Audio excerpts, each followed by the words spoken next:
That I would like to monitor the operation of the 3D printer from the comfort of the armchair in my lounge.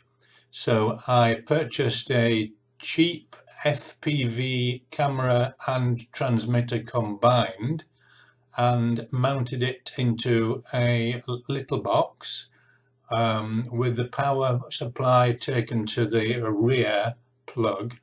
3D printed a bracket that would slide onto the end of my Ender 3 horizontal bar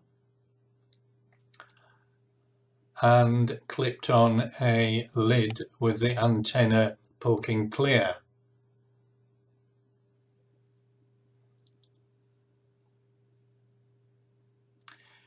It then slides onto the horizontal bar of the Ender 3 printer, and I get a good view along the printing bed.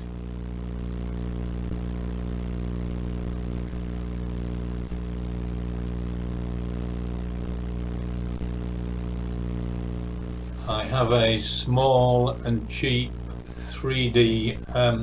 FPV monitor, which I stand on the table in the lounge, sit in the armchair and watch the printer doing its stuff.